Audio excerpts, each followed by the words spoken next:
Welcome back to AM Northwest. Their latest book has everything you need to know about brewing, using, and enjoying coffee at home. We welcome the co-authors of But First Coffee, Jordan Michelman and Zachary Carlsen. Good to have you both with us. It's so good to You're be a here. local guys, which is really fun. You also have a website you call, is it Sprudge Report? Sprudge? That's right, sprudge.com. What is that about? Well, it's all about coffee. Yeah.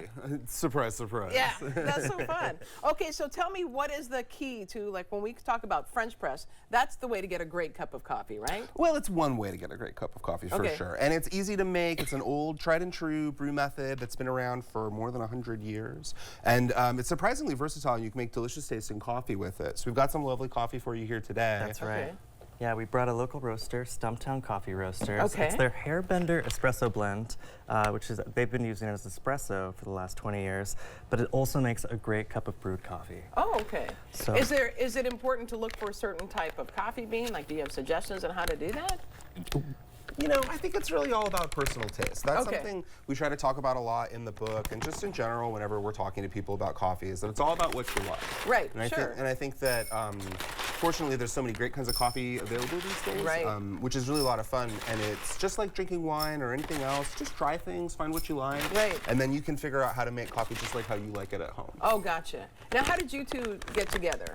We have known each other since the first day of 8th grade. We met at Curtis Junior High School in University Place, Washington, when we were both 14 years old. Oh, my gosh. And so you connected on what? Love of... Well, we were in high school plays and things like that Yeah. together, and we're just sort of friends growing up. And then Zachary went and worked at some really great coffee shops, and we started to put together this idea for making a coffee website, about 14 years ago. Oh, wow. And then this is our second book that we've done. We did a book in 2018, and then here now in Because 2023. you also love wine, too, don't you? I do love wine, that's true. I mean, me too, so. Well, you know. have me back and we'll drink some wine. We'll drink some wine together. I totally get it. Okay, so you put some beans, you weigh That's them right. out. Okay. Yeah, this is an 8-cup French press. A good rule of thumb, the French press comes with a little scoop, 1 scoop per cup. So I used 8 scoops. Oh. I also checked my work with a digital kitchen scale, which is a lovely item to have at home. You can use it for brewing coffee, you can use it for baking. I use it for just about everything. Okay. But it's about 53 grams of coffee for this French press. Okay. And I put it in this grinder here, and fresh ground coffee is... That's the way to go, isn't it? We love fresh ground Okay, coffee.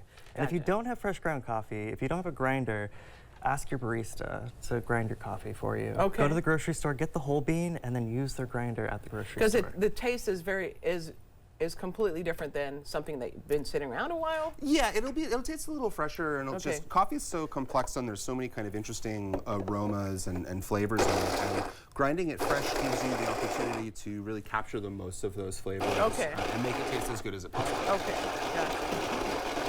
Just gonna grind this for a second. Have a little grinding moment here on the show.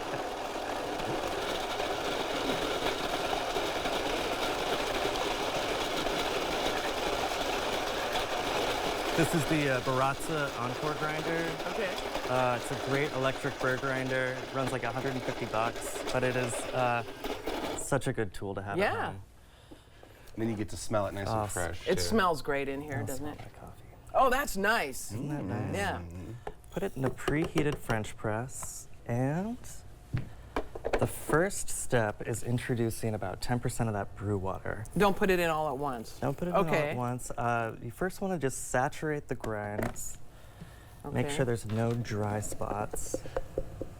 And you're Well, also- while you're doing that, Zachary, I want to mention that you have 2 most adorable dogs. Thank Tell you. me about your Labradoodles. Oh, my beautiful Labradoodles. Look how beautiful they Margot are. and Buckley. Oh, there they Yeah. are. Wow. Like, they pose really well. They are so sweet. They're the real stars. Yeah. They are the stars. They're 2 years old and 4 years old. I understand you have a Labradoodle Yeah, as I well. do. Yes, I do. 2 big dogs, just like yours. Oh, that's great. And when they get on the bed, there's no room for you. Okay. Now, great thing about French press is you can kind of just eyeball it, and I'm filling the water to about right here, this line. And as soon as it's filled, I'm going to give Which it is how many one cups more of stir. coffee do you think? This is an 8-cup French Oh, press. 8 cups. I think you said that, sorry. But it depends on how big your mug is. you know. Yeah, Exactly. Now you want to just place the plunger on top and just let it rest, and we're going to let it steep for about 4 minutes. Okay, let it sit there for a while. In the meantime, do you want to show me how to do the frothing of the milk? Absolutely. Yeah. That's Here, one, let me one get gr- in the middle. You're going to show me how to do that. yeah, All right. sure. One great thing about the French press is you can froth milk. The mesh metal filter aerates the milk really nicely. Oh, perfect. So this is about a cup of heated milk. Okay. And what you want to do is you want to hold on to the French press like this, put the lid on top. You want to put your thumb here so that it's nice and tight. Bring that down and then just plunge up and down for about 15 seconds. Oh, wow. Okay. That's easy enough, I think. Yeah, just plunge it. I say before I. You got it. Yeah. Yeah, keep plunging and then the volume will about double Yeah. and create this Oh, I really... see. This is that. perfect. Yeah. It makes this really beautiful velvety milk foam. Yeah. We have a chapter in our book that tells you all about how to do this, but you're doing it perfect. Okay. Yeah. Well, I had good instruction. There we go. Okay. That's perfect. Okay, I Yeah. think this looks good. Great. So we've got some beautiful frothed milk here, and we went ahead and we pre-brewed some French press Okay. behind the scenes, and we're gonna make ourselves some cafe au lait. Oh, yes. So it's about half a cup of coffee and How much half coffee do you guys milk. drink? Oh gosh, it depends on the day. You know, a couple of cups on a normal day. On a Monday, you kind of need more, don't you? On a Monday, you need a little more. Well, this is why you had us on first, right? Yes. So we can have some coffee right away. Exactly. All right, Helen, this is for you. Oh, that looks so Look at pretty. that. Yeah. Beautiful. That is gorgeous. Cheers. Wow, thank you. Absolutely. Thank you. I'll take one too, Zachary. Thank you. Got it, yeah. We're ignoring you. No, not at all. We also brought some cookies, because, you know, you gotta have some cookies Yeah, with no, coffee. this is really good. Oh you. my gosh. Yeah, the Hairbender espresso blend from Stumptown and some froth milk.